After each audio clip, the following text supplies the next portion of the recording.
اچھا اس میں نا تو انہوں نے ماشاءاللہ بہت اچھا بیان کیا ہے کہ سورۃ الناس میں ہماری حفاظت ہے، ہم اپنے آپ کو اللہ کی پناہ میں دے دیتے ہیں۔ جیسے کہتے ہیں نا کہ کوئی شخص اگر کسی بڑے طاقتور کی پناہ میں آ جائے تو وہ خوش ہو جاتا ہے کہ اب مجھے کوئی ہلا نہیں سکتا، میرا کوئی نقصان نہیں کر سکتا۔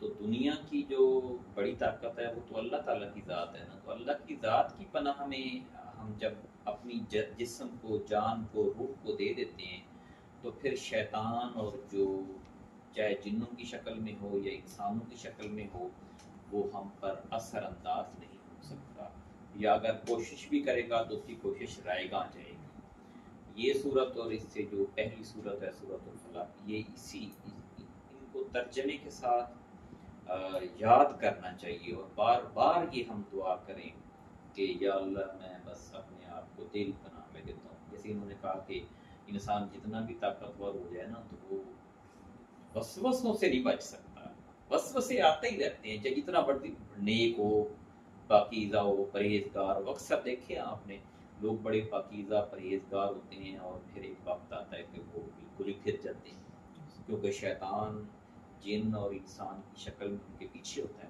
لیکن اگر اللہ کی پناہ میں ہو تو پھر نہیں ہوتا۔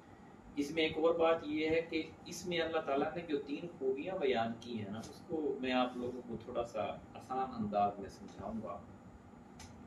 یہ موبائل ہے نا، یہ ایک شخص نے بنایا ہے۔ جس شخص نے اس موبائل کو بنایا ہے، عربی میں اگر اس کا آپ مماثلت کریں، ترجمہ کریں تو وہ اس کا بنانے والا ہے، یعنی رب ہے، ٹھیک ہے۔ اب اس موبائل کو میں نے خرید لیا ہے، میں اس کا مالک ہوں، بنایا میں نے نہیں ہے، مالک میں۔ اچھا اب اس موبائل کو میں یوز کر رہا ہوں یا اس موبائل کو ہمارے سوشل جو انچارج ہیں میڈیا کے وہ یوز کر رہے ہیں، تو وہ اس کے الہ ہے۔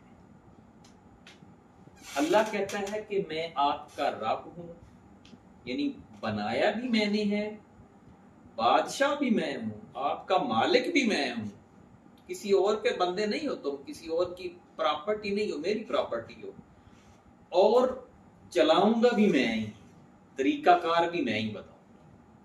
تو یہ بڑی خوبصورت صورت ہے جس میں خوبصورتی سے اللہ تعالیٰ نے بیان کیے کہ آپ روزانہ کی بنیاد پر، جیسے میں تو اکثر مغرب کی نماز میں یہ سورہ مبارکہ پڑھتا ہوں، نبی کریم صلی اللہ علیہ وسلم پڑھتے تھے کہ اعوذ برب الناس، رب یعنی لوگوں کے رب سے پناہ، مالک الناس لوگوں کے بادشاہ سے، الہ الناس لوگوں کے معبود سے۔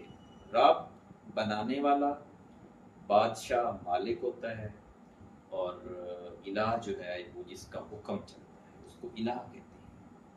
اب اس زبان میں جیسے اب ہمارے پاکستان میں کس کا حکم چل رہا ہے؟ آرمی کا چل رہا ہے۔ بیسیکلی الہ جو ہے وہ لوگوں کی آرمی ہے۔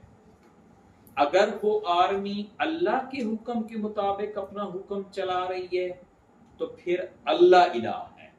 اگر وہ اپنے ذاتی رائے اس میں رکھ رہی ہے اور اللہ اور اس کے رسول کو پس پشت ڈال رہی ہے تو پھر الہ آرمی ہے۔ اسی طرح جیسے اب اس ہسپتال میں ظاہر ہے ایک بندے کا حکم چلتا ہے تو وہ بیسیکلی الہ کے زمرے میں آتا ہے۔ اگر وہ آپ اس کی پیروی ایسے کرتے ہیں کہ آپ اللہ اور اس کے رسول کو بھی ناراض کر دیتے ہیں تو پھر آپ نے اس کو الہ بنا لیا ہے۔ لیکن اگر آپ اس کی پیروی اس میں کرتے ہیں کہ اللہ اور اس کے رسول کو ناراض نہیں کرتے، اسی دائرے میں پیروی کرتے ہیں تو پھر وہ الہ نہیں ہوتا۔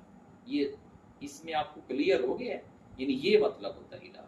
اللہ تعالیٰ ہمیں اس کو سمجھنے اور عمل کرنے کی توفیق عطا فرمائے۔